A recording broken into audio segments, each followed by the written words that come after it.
வந்திருக்கிற பிள்ளைகள் எல்லாம் சொல்லுங்க, பிரைஸ் தி லார்ட். இல்லை சாமி, சும்மா காற்று நல்லா வரும், வெளியில் உட்காந்து நல்லா பேசுவாங்க, நல்லா இருக்கும், அப்படியே எல்லாத்தையும் பார்க்குற போது ஒரு மன மகிழ்ச்சியாக இருக்கும், அதுக்கு தான் நான் வந்திருக்கிறேன் அப்படிங்கிறவங்க மட்டும் சொல்லுங்க, பிரைஸ் தி லார்ட். பரவாயில்ல, நிறைய பேர் சுதாரிச்சுக்கிட்டாங்க. அதுவே ஒரு நல்ல அடையாளம் தான். நம்ம எல்லாம் சுதாரிப்பாக இருக்கணும்னு தான் ஆண்டவர் விரும்புகிறார். Praise the lord. அல்லேலூயா. ஆமாம், சுதாரிப்பு இல்லைன்னா எல்லாமே போய்டும். பாருங்கள், நம்ம புனித அந்தோனியார் வந்து பிரசங்கம் வைக்கும்போது மனுஷங்கள்லாம் கேட்கலன்ட்டு அங்கே இருக்கிற மீனுக்கெல்லாம் பிரசங்கம் வச்சாராம். என்ன தெரியல, அந்த நாயெல்லாம் அங்கேயே சுற்றிக்கிட்டே இருக்கு. இல்லை, அவங்களும் கேட்க வந்தாங்கன்னா நம்ம மறுக்க முடியாது. எல்லா படைப்புகளுக்கும் நற்செய்தி அறிவிக்கப்படாது பாருங்கள். அதனால் நம்ம இன்றைக்கி ஏமாந்துடக்கூடாது. எல்லாம் சரியாக தான் சாமி இருக்கு அப்படின்னு சொல்லிட்டு நம்ம பல பேர் போயிட்டே இருக்கிறோம். எதுக்கு இந்த தியானம், எதுக்கு இப்படிப்பட்ட இறை செய்திகள், ஏன் இப்படி நம்ம பேசணுமா, இது என்ன எனக்கு கொடுக்கப்பட்ட தலையில் வைக்கப்பட்ட மிகப்பெரிய பொறுப்பா, இதெல்லாம் நம்ம யோசிக்கணும்.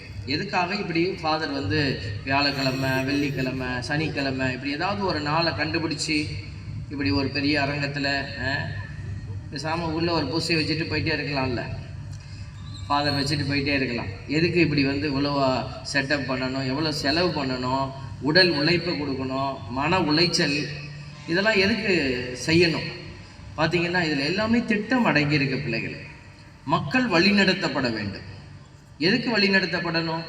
தப்பாக போயிடக்கூடாது, தவறாக போயிடக்கூடாது.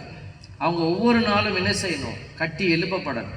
ஒரு வீட்டில் பிள்ளைங்க இருக்கிறாங்க, பிள்ளைங்க ஒரு வேளை சாப்பிட்லன்னா அப்பா அம்மா ஒரு வேளை டாலரேட் பண்ணிப்பாங்க, அதையே புலம்பிக்கிட்டே தான் இருப்பாங்க. காலையில் சாப்பிட்ல, காலையில் சாப்பிட்ல, காலையில் சாப்பிட்லன்னு சொல்லிக்கிட்டே இருப்பீங்க. அதுவும் மத்தியானமும் சாப்பிட்லன்னு வச்சுக்கோங்க, மன உளைச்சல் ஆகிடும். என்னன்னு தெரியல, காலையிலையும் சாப்பிட்ல, மத்தியானமும் சாப்பிட்ல, கேட்டால் பசிக்கலன்னு சொல்லுது, புலம்ப ஆரம்பிப்போம்.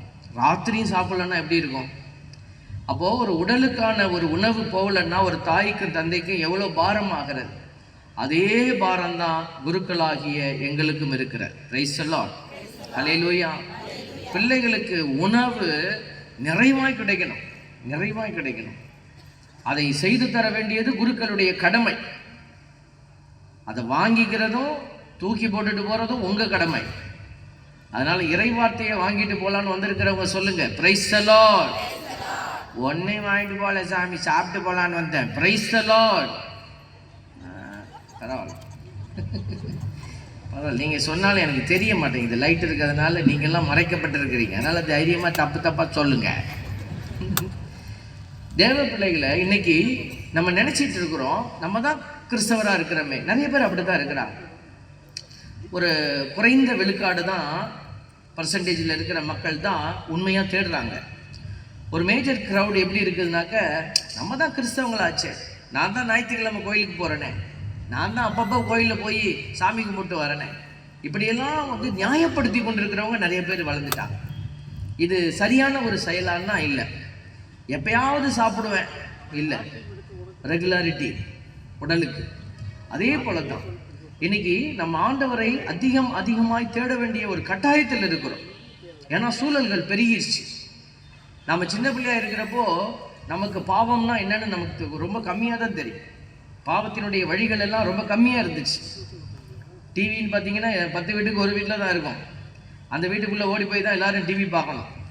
அதனால் ஒரு சில கிராமத்துலலாம் 50 காசு வாங்கிக்கிட்டு படம் காட்டுவாங்க. இந்த ஞாயிற்றுக்கிழமை படம் டிவியில் வரும் பாருங்க, அந்த படத்துக்கே அது பார்த்திங்கன்னா 25 பாட்டு பாடும். திருமணா பாட்டு, உட்கார்ந்தா பாட்டு, நிமிர்ந்தா பாட்டுன்னு எல்லாத்துக்கும் பாட்டு பாடும். ஆனால் அதையும் போய் உட்காந்து பார்த்தோம். நீங்களும் பெரியவங்கெல்லாம் பார்த்துருப்பீங்க இல்லையா? படம் ஆரம்பிச்சதுலேருந்து பாட்டாக தான் இருக்கும். ஹீரோ வருவார், ஹீரோ வந்தோடனே என்ட்ரி பாயிண்ட்டு, ஹீரோயின் வந்தோடனையும் அதுவும் ஒரு பாட்டு, ஒருத்தர் பார்த்துக்கிட்டோனையும் பாட்டு, பிரியும் போது பாட்டு, இப்படியெல்லாம் இருந்துச்சு பாருங்கள். இன்னைக்கு நாம் இப்படிப்பட்ட ஒரு பாவ உலகத்துக்குள்ளே வந்து கிடக்கிறோம். இன்னைக்கு பாவம் தவிர்க்கப்பட முடியாததாக மாறி போயிருக்கிறது. நம்ம சந்திச்சு தான் ஆகணும். அதை கையிலேயே இருக்குது செல்ஃபோன். பாவத்திற்கான விலை நிலைமை அதுதான். எப்படி எதிர்கொள்வது? இதெல்லாம் ஒரு சவால். இப்படிப்பட்ட சூழல்களில் தான் நம்ம சிதைந்து போகிறோம், தவறி போகிறோம். எல்லாம் சரியாக இருக்குதுன்னு நினச்சிக்கிட்டு இருக்கிறவன் கீழே விழுந்து விடாதபடி பார்த்து கொள்ளுங்கள். பைபிள் நமக்கு சொல்லிக் கொடுக்கும். நிலையாக நிற்பதாக நினைத்து கொண்டிருக்கிறவர்கள் கீழே விழுந்து விடாதபடி பார்த்து கொள்ளுங்கள். மோசே அப்படிதான் முதல் வாசகத்தில் பாருங்க,